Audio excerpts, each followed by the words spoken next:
ఆంధ్రప్రదేశ్ విద్యుత్ వినియోగదారులకు నిరంతరంగా నాణ్యమైన విద్యుత్ సరఫరా అందించడమే లక్ష్యంగా ఎన్డీఏ కూటమి ప్రభుత్వం పాలన సాగిస్తోందని రాష్ట్ర ఇంధన శాఖ మంత్రి గొట్టిపాటి రవికుమార్ తెలిపారు. తూర్పుగోదావరి జిల్లా కపిలేశ్వరపురం మండలం టేకి గ్రామంలో నూతనంగా నిర్మించిన 33/11 kV విద్యుత్ సబ్స్టేషన్ను, అలాగే అచ్యుతాపురం గ్రామంలో ఏర్పాటు చేసిన ట్రాన్స్ఫార్మర్లను ఎమ్మెల్యే వేగుళ్ల జోగేశ్వరరావుతో కలిసి మంత్రి ప్రారంభించారు. అనంతరం నిర్వహించిన సమావేశంలో మంత్రి మాట్లాడుతూ ముఖ్యమంత్రి నారా చంద్రబాబు నాయుడు విద్యుత్ వినియోగదారులపై భారం పడకుండా విద్యుత్ బిల్లుల రేట్లు తగ్గించినట్లు తెలిపారు.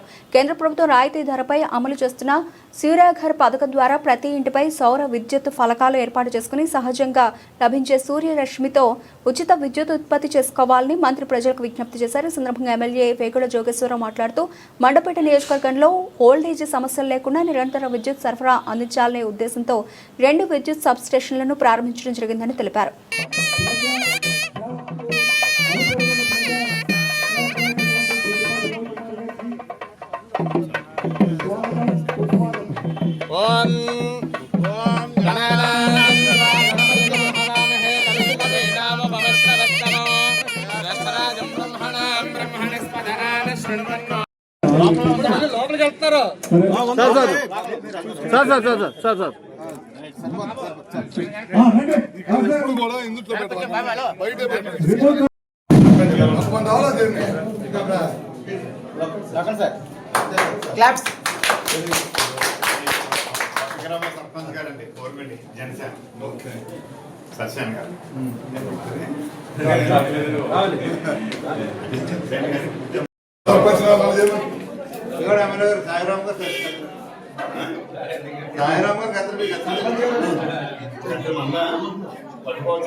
కానీ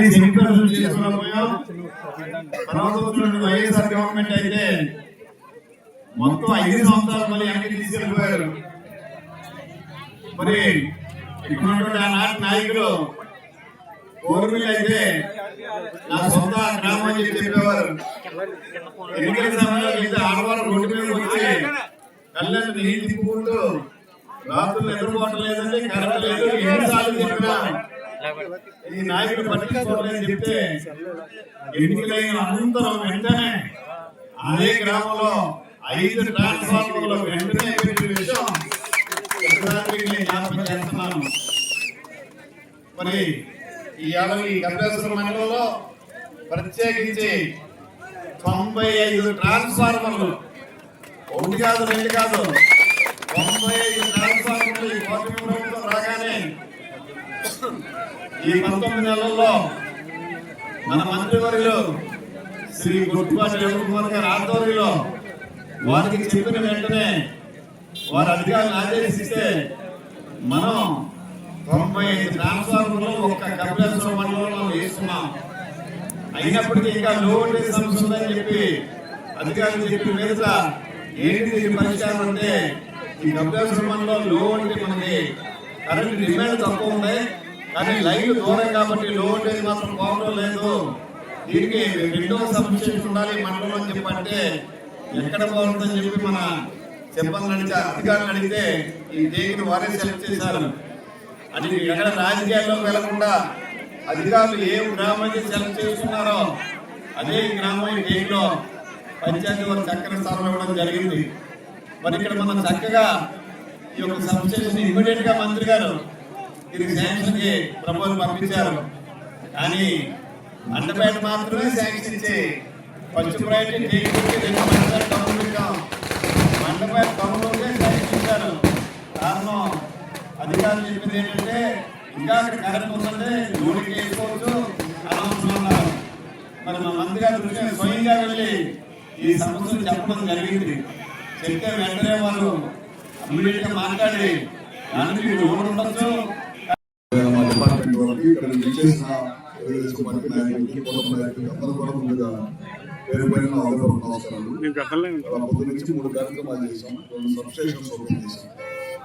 అదేవిధంగా ఆర్డిఎస్ఎస్ కార్యక్రమం ద్వారా ఇవాళ ఒక 5 గ్రామాలకి 24 గంటల కరెంటు, వ్యవసాయానికి 9 గంటలు కంటిన్యూ చేసేటట్టు ఇవాళ ఒక ఆర్డిఎస్ఎస్ ఈ జిల్లాలో దాదాపు 170 గంటలు పెడతాం. అన్ని కూడా ఏప్రిల్ కల్లా పూర్తి చేయాలనేది ప్రభుత్వం నిర్ణయించుకుంది. ఆ దిశగా మా ఎస్సీ గారు కానీ డిపార్ట్మెంట్ వాళ్ళు అందరూ కూడా పనిచేస్తూ ఉన్నారు. ఇందాక ఏమేమి కార్యక్రమాలు చేశామో అన్ని కూడా మండపేట కాన్స్టిట్యూన్సీకి ఏం చేసామో అనేది కూడా అన్ని కూడా వివరంగా ఎమ్మెల్యే గారు చెప్పారు. ఎమ్మెల్యే గారు ఏం చెప్పినా సరే తప్పకుండా మన మండపేటకి చేయడానికి మా డిపార్ట్మెంట్ సిద్ధం ఉందని చెప్పి కూడా తెలియజేస్తా ఉన్నాను. అదే కాకుండా ఇందాక 220 kV సబ్స్టేషన్ ఇక్కడ రోడ్డుని బ్యాలెన్స్ చేయాలంటే 220 kV సబ్స్టేషన్ కావాలని అడిగారు. ఆ భూమిని ఎక్వైర్ చేసే దశగా పనిచేస్తున్నారు ఎమ్మెల్యే గారు, కలెక్టర్ గారు, మన డిపార్ట్మెంట్ ట్రాన్స్పోర్ట్ అందరూ కూడా పనిచేస్తున్నారు. దాన్ని కూడా తప్పకుండా తొందరలోనే శాంక్షన్ చేయించి మనం తప్పకుండా దాన్ని కూడా నిర్మాణం చేసే కార్యక్రమం చేస్తాం. అలాగే ఇప్పుడు మనం ఓపెన్ చేసిన సబ్స్టేషన్స్ 2 చేసాం మీ కాన్స్టిట్యూన్సీ. ఇట్లా రాష్ట్రం మొత్తం మీద 200 సబ్స్టేషన్స్ ఓపెన్ చేస్తాం. ఎందుకంటే గడిచిన ప్రభుత్వం, గత ప్రభుత్వం ఎక్కడ కూడా ఎలక్ట్రిసిటీ డిపార్ట్మెంట్ అభివృద్ధి కోసం ఎక్కడ కూడా పనిచేయాలి. ఏదో బయట పవర్ తయారైన దగ్గర కొనుక్కున్నారు, అది తీసుకొచ్చి జనానికి ఇచ్చారు, రేట్లు పెరిగితే డబ్బులు ఖర్చు పెట్టారు. పవర్ జనరేట్ చేసి గ్రామాల్లో ఇండస్ట్రీస్కి, గ్రామాల్లో వ్యవసాయానికి కరెంట్ ఇవ్వాలి. జనరేట్ చేయకుండా ఎక్కడో బయట కొనేసుకొని తీసుకొచ్చి ఇచ్చారు. దాని ద్వారా విపరీతమైన పవర్ డిపార్ట్మెంట్ మీద బాకీలు పడ్డాయి. దాదాపు 30,000 కోట్ల రూపాయలు ప్రజల మీద వేశారు. విపరీతంగా కరెంటు బిల్లులు పెంచారు. 9 సార్లు కరెంటు బిల్లు పెంచారు. మీ అందరూ కూడా తెలుసు. ఇప్పుడు మనం వచ్చి 18 నెలల నుంచి 12 నెలలు అయింది, ₹1 కూడా కరెంటు బిల్లు పెంచారు. వాళ్ళైతే అసెంబ్లీలో క్వశ్చన్లు వేస్తారు, ధర్నాలకు బిల్లులు ఇస్తున్నారు. వాళ్ళు పెంచిన కరెంటు బిల్లులకి వాళ్ళే ధర్నాలు చేయటం, వాళ్ళు పెంచిన కరెంటు బిల్లుకి వాళ్ళే అసెంబ్లీలో క్వశ్చన్లు ఏమి చేస్తే గట్టిగా సమాధానం చెప్పారు. ఈ మధ్య కూడా డిసెంబర్ 31 మీ పేపర్లో చూసి ఉంటారు. ఈఎన్సీ వాళ్ళు మళ్ళీ 4,900 కోట్ల రూపాయలు మళ్ళీ భారం వేశారు. ముఖ్యమంత్రి గారు అన్నారు, పక్కన దేశంలో అందరూ గ్రోప్ చేస్తుంటే మనం 2 డౌన్ చేసి 11 పైసలు తగ్గించాం. ఆ టైంలో మనం ప్రజల మీద 5,000 కోట్లు భారం వేస్తే చాలా ఇబ్బంది అయింది. వద్దు, మనం ప్రభుత్వమే కడదాం అన్నారు. ఇవన్నీ కూడా గత ప్రభుత్వం చేసిన తప్పిదాలు.